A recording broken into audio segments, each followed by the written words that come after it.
us. I want to thank you for participating in this important topic. Just a little bit of background. This webinar came out of the Institutional Data Professional Advisory Committee, which is one of the PACs of the ACRO governance structure. And we settled on this topic because as we were increasingly talking about hot topics for the annual meeting, this was an area that kept coming up, the area of data security. So we're really excited to provide this for you today. I'm going to briefly introduce our presenters. Just a little bit of housekeeping. We will have time for questions at the end of the presentation. So take notes, and then you're going to want to put your questions into the chat, and when we get to that time, I will go ahead and moderate and field those questions to our presenters. So I would like to introduce Brian DeLynn. He's the Chief Information Security Officer at the University of Minnesota, and David Sherry, who is the Chief Information Security Officer at Princeton University. And I will hand it over to the two of them. Thanks, Ingrid. As Ingrid said, my name is Brian DeLynn. I'm the CISO for the University of Minnesota. I've been here for the past 6 years in this role. Prior to that, I was at Cerner, which is a healthcare IT organization in Kansas City. I was there for about 15 years. I started out my career, I'm an accountant by education, and spent about 9 years in the business and accounting organization at Cerner, and then the last 6 years leading their information security program. David? Thanks, Brian, and thanks Ingrid and ACRO for having us here. I am the CISO at Princeton University. I've been at Princeton for just over a year and a half, previously holding that same title at Brown University for almost 8 years. I have a diverse employment background. Actually, when I was coming to Princeton, someone said it was somewhat schizophrenic. It includes federal government, I was in a security startup, and then financial services before finding my sweet spot in higher education. I've been managing technology for about 25 years, and specifically information security since 2000. My role at Princeton is very risk-focused and customer-facing, and it's my team's mission to make information security programmatic and cultural throughout the university. I have a small, diverse team that's a combination of staff members who some are deeply technical, a few that are highly creative, and most deep-thinking, pragmatic analysts, and we work together as a group to ensure that everything we do helps Princeton increase security and reduce risk. That's enough about us, so I suggest that we get on to today's topic. I hope you had read our session abstract, and I hope you've joined the webinar as a result of this description. Brian and I, and really all information security practitioners, believe that everyone has some level of responsibility for information security, both at work and in our personal lives as well. In our time together today, we want to share our thoughts on the role that your local information security offices can play in supporting admissions and registrars with the services, tools, support, and information they need to successfully secure their information and to make a positive impact on the reputation of your institution. You know, information security professionals do not expect everyone to become security experts, though that would be really totally awesome. But we do desire for everyone to understand its importance in our culture, in our work, and even in our daily lives. And then we, as the security professionals, we need to be able to deliver the services and the support that you need in this key area. That really is important to all of us. So here are the key points that we want to leave with you after our time together is completed today. You know, this is really all about risk management. Gone are the days when security just installed a firewall, enabled some antivirus, perhaps some anti-malware, and then had to be adept enough to respond to a virus or a worm outbreak on our network.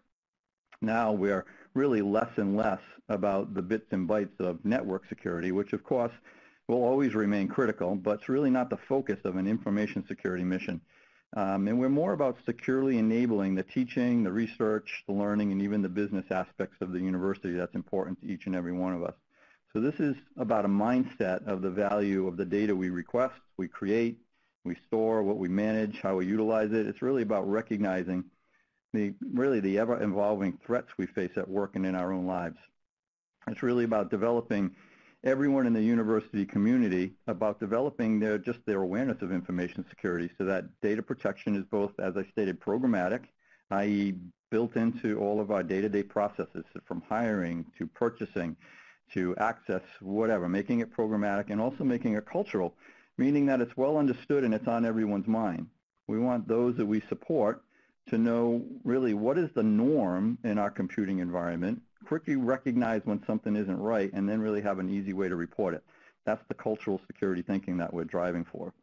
And that's why, you know, every school really has some sort of security function. It doesn't matter how big, how small, public or private, how you staff it, what falls under it. We can go in all sorts of models like that.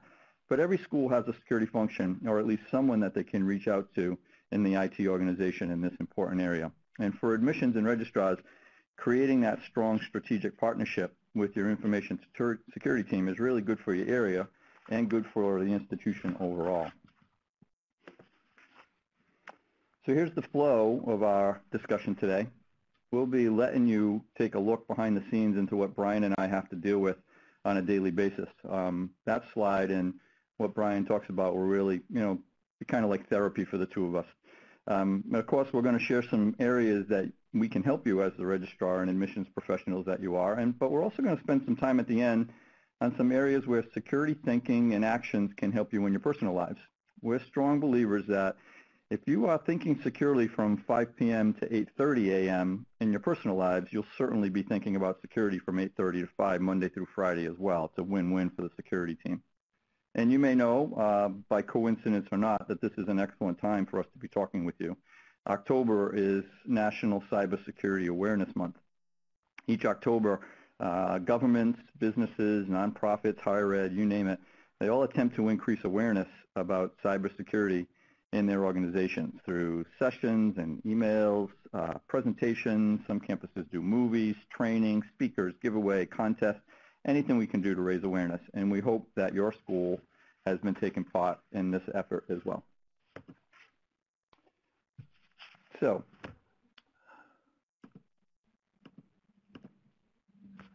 why are we here today? I think everyone can agree that the world we live in is not the same as it was 20 years ago. Think about the impact of the internet. You know, just consider that. Certainly for students who are arriving at our institutions now who are born post-internet and have been digital natives to this world that we live in, just think about the impact that has had on us. Consider how social media has affected our lives and our work. And, you know, we now create more and more data, and we're now storing all of this data, perhaps some data that we're not even supposed to. Our online presence really shapes who we are, what we see, impacts how we live life, and sometimes can even influence in ways that we might not be totally aware of. We're really truly living in a data-driven age, and our universities are not immune to this. Everything and everyone is connected. Data is stored, it's shared, and of course this data has value. It has value to us, and it has value to others. Some of these others that we consider are good guys, partners, people we share it with. But many are not, and our data certainly is a target, and when something happens, our institutions' reputations could possibly take a hit. We've seen that with some of our peer institutions who have had major breaches or some impacts about data, and certainly we want to be ahead of the game and not have to worry about that at the schools that we support. So let's talk a minute about this exponential growth. Exponential growth, certainly an easy way to explain it. There's a simple one that we can use to describe this, and it's text messaging. Text messaging, a way that is now possibly the most common way to communicate for a large segment of our population. You know, they weren't even introduced until 1994, not a long time ago, 23 years ago. I'm sure you can possibly recall that this was an extra service on your cell phone bill. You were charged for a certain amount of text that you could send or receive each month. Thank goodness now everything's included with one-stop shopping, but I certainly remember saying, gee, maybe we want to add 100 text messages more a month. The data tells us now that we're close to about 8 billion texts per day. We have about 7.3 billion people on Earth, so almost, you know, it's exceeding the population of Earth. 8 billion texts per day. I can tell you anecdotally that I think when my two oldest daughters were in college, they may have been responsible for about a third of that. So I'm thankful that they're off on their own now. And sociologists and researchers and data scientists who track some of these things, they've indicated that more information was produced and saved, keyword and saved, in 2016 than of all of human history combined. Now, remember, this is all information. This includes not only groundbreaking research and books that will continue to be read for hundreds of years, but also texts that say, you know, who's going to Taco Bell at lunch today. It's including everything. It's information. It's not data. It's not research. It's just everything that's being created. You know, storage is now very, very cheap, very, very compact. So worrying about space and cost is not like it was even just a short time ago. And to some, collecting the data means money. Data can be sold legitimately and illegitimately. In addition, it's all being indexed, it's all being saved, and it's all being searched. So let's look at some numbers from our friends at Google. Look at this growth. You know, the right-hand column shows us the average searches per day. From down to the bottom, 4.7 billion searches per day in 2011, to over double that with 9 billion plus in 2016. And look at the top of the left-hand column, 3.2 trillion searches in 2016. And did you know that every search also becomes data that's being collected and stored and analyzed and used and sold? Think about that. There's about 104,000 searches per second at Google, every second of every day, and all that is being collected and all of it is being used as data. There's some other areas to consider for growth as well. Sociologists use the metric of the time to reach 50 million users. It's called a penetration number, and they've been tracking this for decades. They tell us that it took radio about 38 years for 50 million users, 38 years. TV took about 13 years. The public internet, even that took 4 years, much faster than radio or TV, but still 4 years. Facebook took 2 years to hit 50 million users, and Twitter once added 50 million users in a single 59-day period. Exponential growth indeed, but you know, we're all part of that, both at work and at home. And after thinking about and looking at some of those scary numbers, I'm going to pass this off to Brian to talk a little bit about the data and the threats that we have. Brian? Thanks, David. I think one of the things that you'll find as security professionals that we have the same goals that you have regarding data. Certainly we want to make sure that the data is secure, but we also want to make sure that the data is available for you so that it can be analyzed and it's available to make decisions that are a part of your daily work processes. But as you know, there's many different types of data. The data varies in many ways, and there's different sensitivity levels of that data. There are certainly different regulations that govern the data elements and have different rules around them, and that data has different value to malicious individuals who may be looking to steal the data from the universities as well. We all generally want to believe that people have good purposes and in trying to get data, but the fact is there are malicious individuals out there that are looking to steal that information, and often those malicious individuals are beyond the laws of our country even, so we struggle as a nation to be able to deal with those individuals. And if we take just a look at some of the types of malicious actors that are out there, the malicious individuals out there, there's many different types, and they have different reasons why they're doing things. On one end of the spectrum, you have people who are malicious in nature, that they're sponsored by nation states. They may be sponsored by terrorist organizations, and these individuals are often highly sophisticated in the abilities that they have, and at times the activities that they're performing are extremely difficult to completely undetectable by the organization. On the other end of the spectrum, you have malicious individuals that simply are looking to disrupt operations or just make a point that they have the ability to disrupt things. Often, not always, but often these are easier to detect and easier to prevent those types of individuals. And while we certainly as an organization see the gamut of all of these things and all of these actors across the spectrum, we often run into the greatest issue, which is simply trying to reduce the errors of our own staff, faculty, and students. Errors that result in inadvertent loss of data or errors that that allow malicious individuals to gain access to our data very easily. This next slide goes over some of the threats that are in our environment. We see many of these types of threats on a routine basis. I would say, just picking out one of these, working to reduce compromised accounts over the past couple of years has been of high importance for us and for many organizations beyond higher ed. There's been a lot of individuals that are looking to phish someone's password and gain credentials so that they can gain access to the data, and that's certainly been a challenging issue because we've seen a tremendous increase in that type of threat.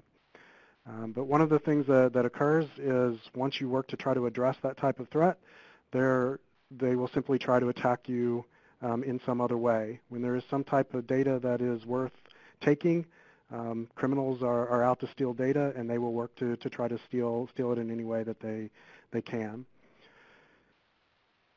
Because there are so many threats and there's different ways to attack the data, your security organizations are generally trying to work to implement a structure that can address all areas of information security, not just a single structure or single pillar, as well as all of the regulations that are related to information security require you to implement a security structure that contains these basic components that help you work to implement a sound security strategy across your organization. And there's various security standards out there or security frameworks that show you how to implement all of these things, and they all contain these basic same components. They all tell you that you have to have a security policy that indicates that your organization is committed to implementing security.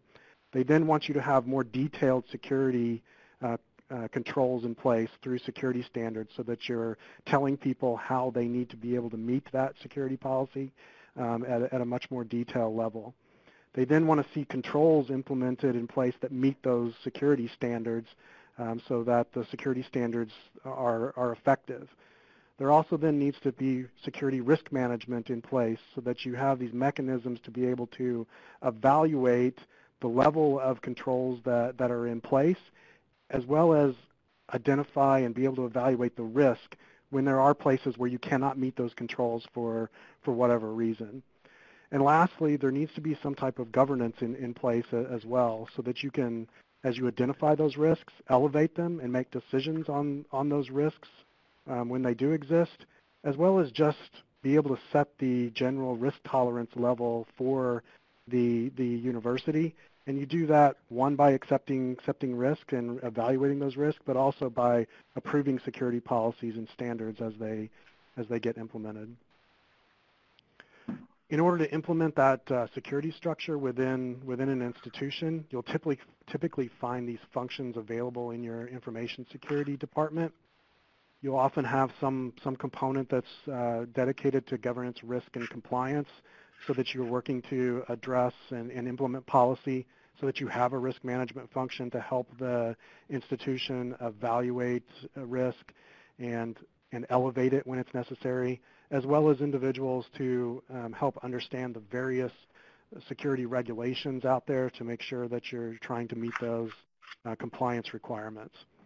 You also then will have a function dedicated to security operations to do incident response. There's no organization that's not going to have incidents, and certainly in higher ed, we're going to have breaches at times as well. So working to do things to detect those things when they do occur and respond to them when they occur is an important aspect of having a security function. You'll also often find some type of security architecture component that's much more of a proactive measure rather than an incident response that's after the fact, but trying to help people design systems in a good way with security in mind so that they reduce the risk of things happening and creating security incidents and breaches to begin with is a good idea. While these aren't things that we have at the University of Minnesota, other possible security functions that are often a part of a security team, you'll often find some type of access or account management that's being done in some central way as a part of your security team. the identity management solutions that go along with trying to implement access or account management are there. And once in a while, you'll also find the privacy function coupled with the security function at an organization as well. These functions are in place so that our team is set up, our security teams are set up to help the university with its security needs and requirements as best as possible. We can provide advice on what those best practices are. We can help to review systems to make sure that they have the appropriate controls and make recommendations for additional controls that may need to be in place. We can help to evaluate that risk level that's needed, or whether putting those controls in place is how important it is. We can help to interpret the security standards that we put out there, as well as interpret the compliance requirements that can be rather complex. And of course, we're here to respond to incidents and data breaches when they do occur. You can generally engage with these security functions, one by reporting an incident when it does happen, or when there's a suspected breach of some type of information. If you report those, then that engages the security team. But you can also do that by going through a risk assessment, identifying an area that you have sensitive information or sensitive systems, and requesting that a risk assessment be performed in that area. You can also work with the security team on developing best practices or security standards. Providing feedback on those security standards is very helpful to our teams. It helps us to adjust them to the risk tolerance of the institution. And you can also be a part of the governance process by reviewing policy, as well as in accepting risks at times when that's necessary, and working to mitigate risks to try to reduce the risk level as well.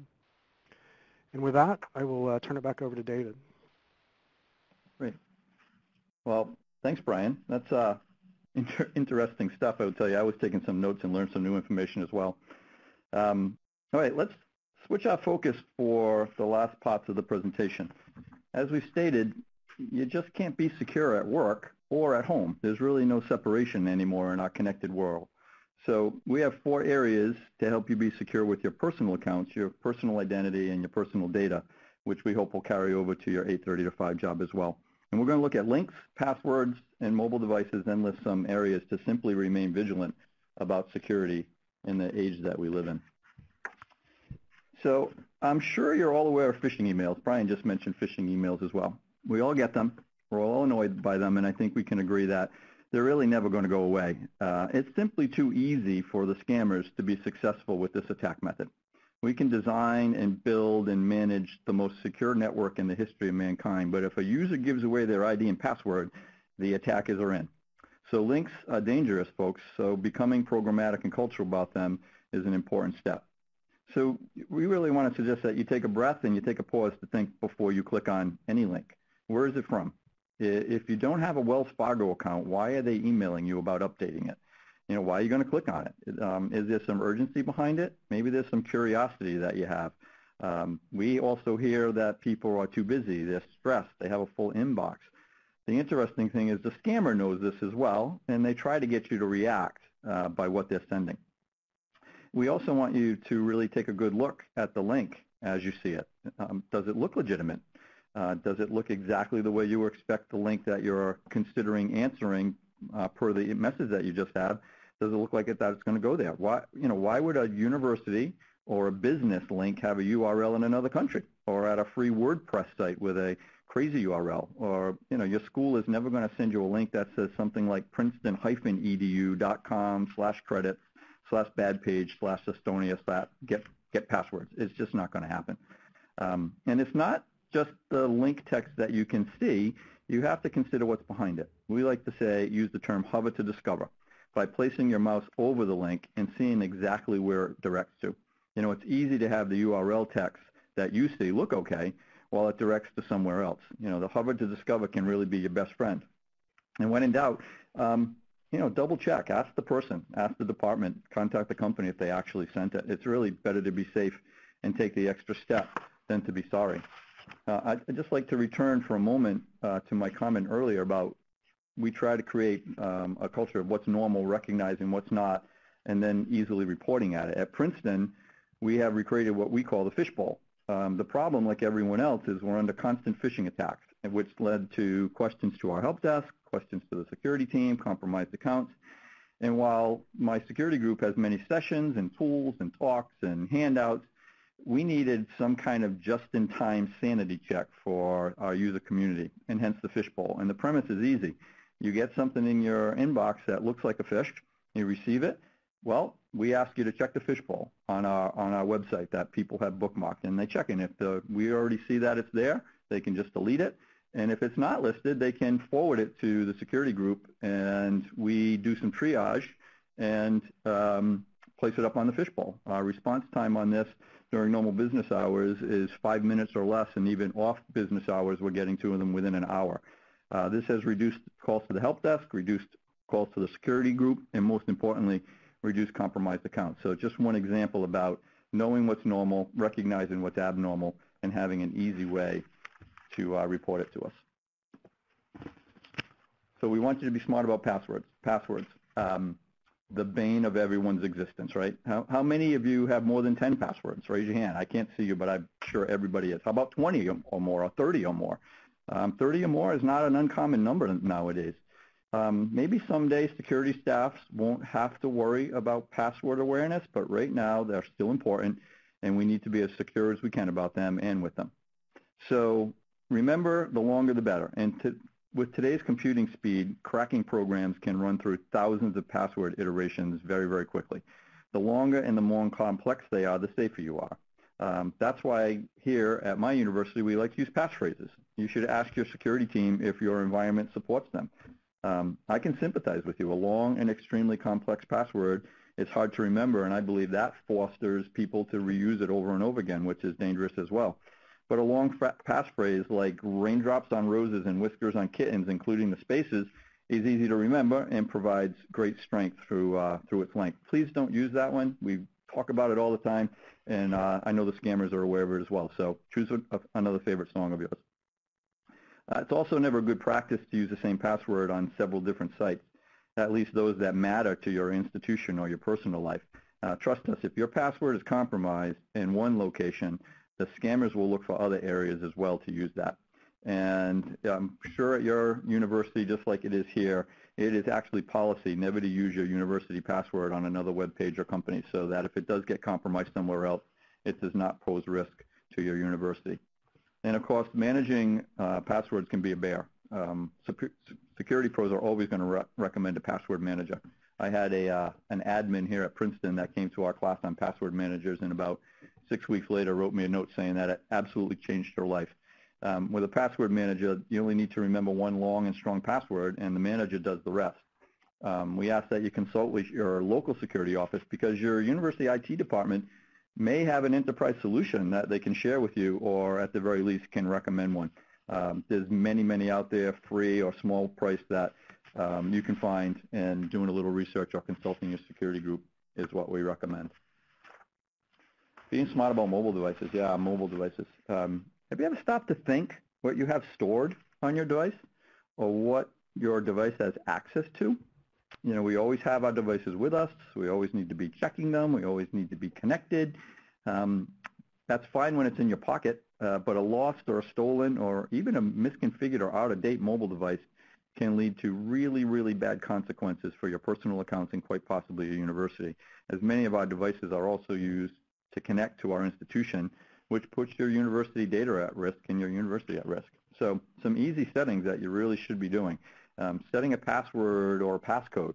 You know, a few extra seconds for each time you use it provides a great wall of defense if someone else gets access to it or loses it. That's the first step for them to not get into, I'm not even just talking about photos, but your email accounts and possibly your banking or anything else that you have stored on it. And setting it for encryption, you know, so if it does get lost or stolen, even an expert hacker can have an impossible time retrieving the data and would probably just destroy it. An auto lock stops someone from getting to your phone if lost, even if you just leave it for a moment. I was at a meeting of security professionals at another university, and we were allowed to eat in one of the campus food courts, and I was just amazed at how many of the students would come in and throw their keys and their ID and their phone down on a seat and then walk up to the food line. and I just would hope that they would have passcodes and passphrases and all the other defense sitting on there, and these very trusting individuals. An auto lock also stops someone from getting to your phone very quickly if you leave it just for that moment, as I stated. And an auto backup through your cell carrier or university provides you with the comfort that if you ever lose your device or your university it can give you the peace of mind that the device can be erased. And it's not just losing your device. It could be like me that jumped in a pool with one of my granddaughters with my phone in my pocket, and certainly that backup paid myself and the university great dividends once my phone dried out. A little too fast on the click there. So finally, some sound security practices really just for all of your life and all of your access and all of your devices. I'm thinking about your home. Remembering to keep your home computer up to date as well as securing your home wireless is extremely important. If you've got a compromised machine at home and you're hitting the university, you're putting university data in danger, as well as your home computer as well. And when on home or on the road using a virtual private network, a VPN, your local IT group can help you with that. When you're connecting to anything of value like the university certainly is key. We like to say that two-factor is your best friend. In this day and age, two-factor is just so important. There are so many ways, even if you are extremely diligent and vigilant about your ID and password, you hear breaches about Equifax that we lose data. Just having that second factor is so key. If your ID and password are compromised and you've got that second factor, the scammer cannot successfully get into your account, and it's worth it. It's worth it to that person, and it's worth it for them, worthless for them to sell it.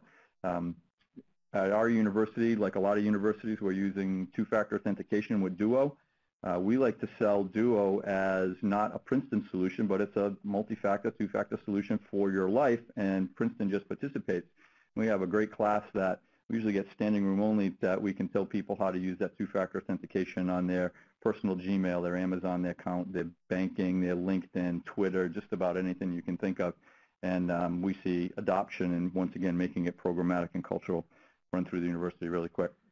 We recommend that you never send any personal information via unprotected email. Not only is this not, unprotected email not encrypted, but it can be read by an attacker, and it can actually be read or stored in the many areas that it travels through from beginning to end. When you hit click on your computer to send it to someone, and I'm sending something to Brian, it's not going directly from me to Brian magically. It goes to a lot of different hops. So just be careful of and be thinking in advance about where that data could be stored before you send it.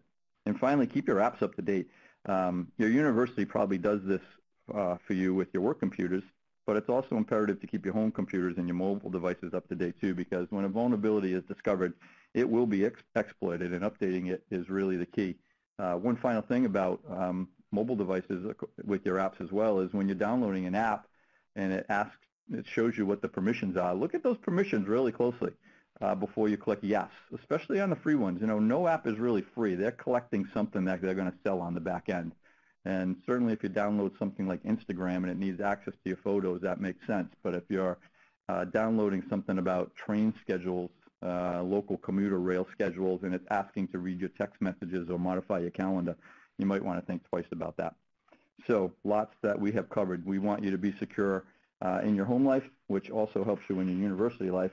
And I'm going to turn this now back to Brian to wrap it up for us. Thanks, David. Just to kind of close things out here, generally speaking, we find that most individuals are on the same page about security. They care deeply about making sure that the information that they have, the data that they have is protected, and may need some help in figuring out how to go about doing that. Everyone wants to put the appropriate levels of security in place, but it's also important that they be able to balance those controls that get put in place with the need to be able to perform their day-to-day operations. And I think you'll find that your security professionals recognize this as well and have those same goals. And they're there. They can help to be able to provide advice on how to do that, to help interpret the controls that need to be put in place, but also be able to balance that with what the business needs are on a day-to-day basis. It really does take, and David mentioned this earlier, but it really does take, in order to implement security well, there has to be a strong partnership between the security department and the broad university community. Everybody has a role to play in implementing security within any organization, and especially at a university. The security department can't create a secure environment on their own. Some try, but it's not really possible to do that, and it really does take that strong partnership. And with that, I would thank you for having us, and I think now we can take any questions that you have for us. Yes, thank you so much, Brian and David. I absolutely learned things too. Hover to Discover is something that I'm going to be sharing more broadly, certainly with my teams and here in OIT. People are going to be putting questions into the chat room, but kind of while that's happening, I'd like to start in one direction, if I may, which is both sort of balancing the more strategic approach to improving security and maybe a more tactical approach to improving security. So, Brian, you kind of concluded by talking about that partnership with the data security office or the security team. I'm wondering if you could recommend, both of you could kind of speak to what's the one thing, if people have no idea where to start and maybe they don't have governance, they don't have policy, or maybe they do and they don't understand it. What's the one thing that you think that people should take from a strategic, looking through things with a strategic lens, and maybe one step that people should take through a more tactical lens, like if nothing else, get a password manager for your team or something? Kind of speak to both of those lenses if you can. Yeah, I mean, I can start and with trying to answer that as best as possible. Of course, the challenging part of that answer is that it's not just one thing, and it's because, as I said earlier, as soon as you try to implement, one tactical thing, all the malicious actors do are work to go around that and find some way around that one control that you put in place. So it really is important to have an array of controls in place, and you're working to try to address many different attack vectors. But to try to work to have that balance in place, especially if you don't have a strong security structure in place already. One of the things that I recommend is, I mean, even though that your organization may not have that structure exists outside of your organization. All of those things that I mentioned are not based on things that I made up by any means. They're included, embedded in every security framework that is out there, whether that's NIST 853 or 171 or ISO 27001 and 2. All of these security frameworks, and your security professionals will know what all those are if they don't ring bells with you. All of those things contain these components, and you can have somebody come in and help to try to do evaluation of your solutions to those, and it will help to identify the gaps that you have in your processes. And it's not that you have to work and get every one of those resolved immediately. That's a list of things to prioritize and work on over time, and each one of those things that you can do help to minimize the risk that you have in your solutions and your processes. Mm-hmm. The second part of your question, if I was really forced to just pick out one thing, as I mentioned, I mean, the phishing aspect that we've been going through the past couple of years has probably been the greatest turn that I've seen fairly recently. That's happened with other things over time, but the amount of phishing attempts that we've seen broadly across the spectrum has been great. And so implementing things like using two-factor if you have that available, can greatly reduce the amount of compromised accounts that you see from phishing attempts. Mm-hmm. If I could just add to that, Ingrid, certainly from a strategic point of view, I would ask that everyone that's listening to the presentation to really make contact with your local security team. It really, as we stated, it depends on the size and the focus of your security organization about their capabilities. But just knowing the solutions that they have and having them come in and talk, my group provides a risk assessment, an on-demand risk assessment that really only takes total between paperwork and a meeting less than 2 hours with a department that really can identify areas that may need help. You know what the great thing is? It's not just finding areas that they need help. We find areas that they're doing a good job, and we tell them where it's going well and why they should continue with that. And we find that just having the conversation and asking the right questions raises their awareness about security and the risk to their data, and changes start happening. So strategically, reaching out to the people who are thinking about this and who get paid to do this for a living is really important. And I'm going to echo Brian that the most tactical thing is if you have two-factor authentication available, use it. It's just an amazingly easy way to correct a compromised account, not getting access to the university's data.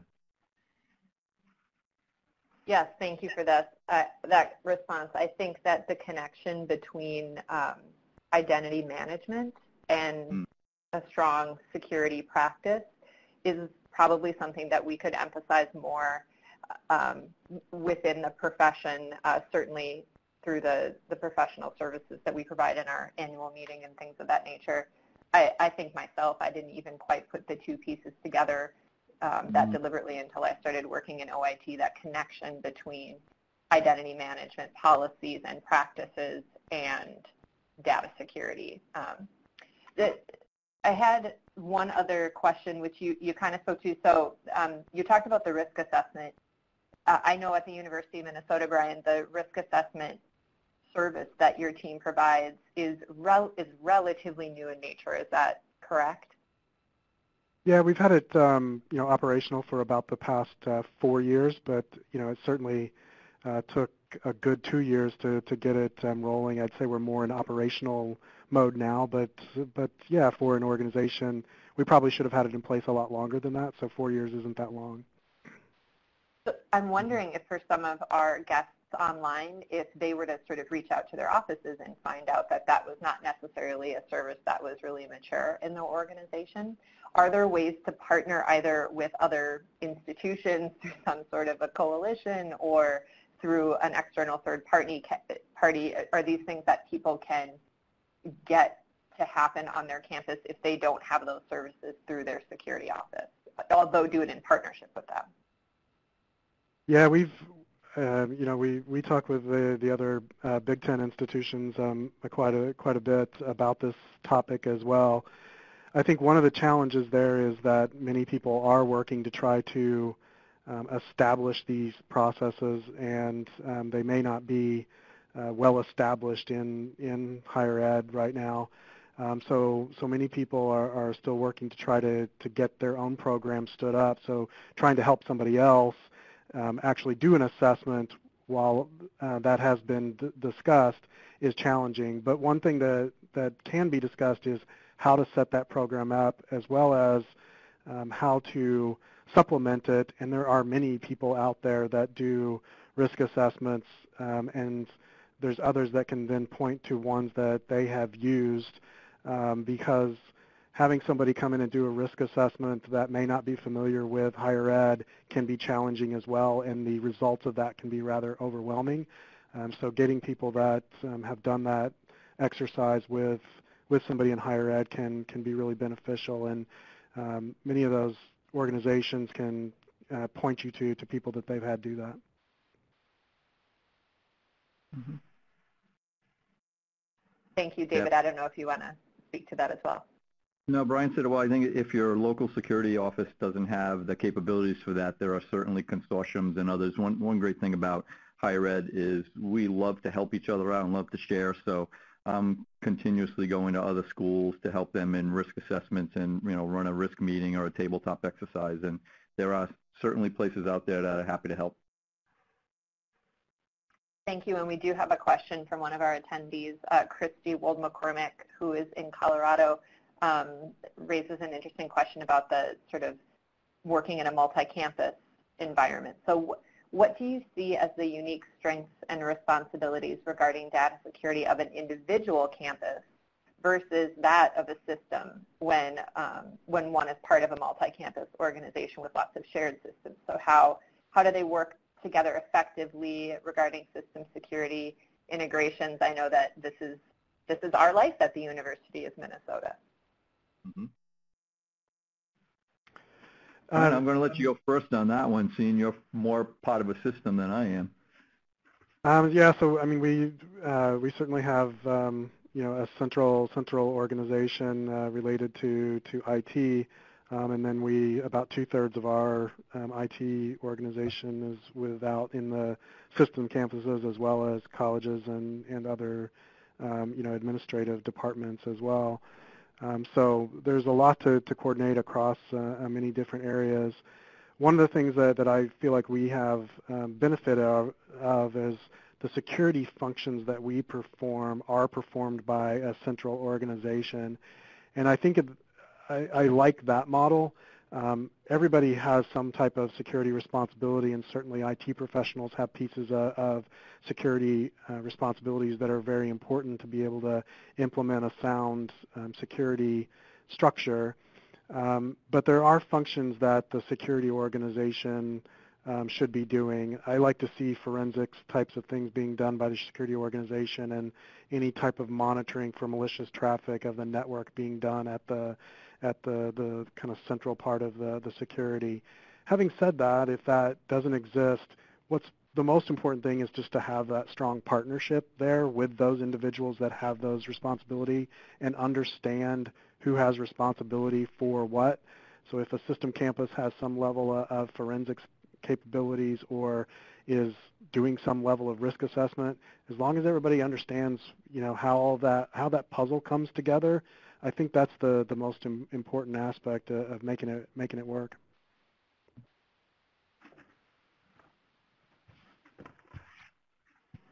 I'm going to pass on that one, Ingrid. All my higher ed experience been with 2 private institutions. I see at conferences, I've discussed this with people who are on decentralized campuses and people that are part of systems, and it's just all about collaboration, cooperation, having the governance in place, and just a real proactive review of security and architecture relative to identity and other things that makes it work. Okay. Yeah. It's fun. It's fun and complicated. I think one of the other things, if people are still typing questions that I'm hoping you can both speak to, has to do a little bit with managing risk. So some of these follow-up questions, we talked about the risk assessment, which when one thinks about it, you might think, well, this is going to give me the areas to focus on of things I need to fix.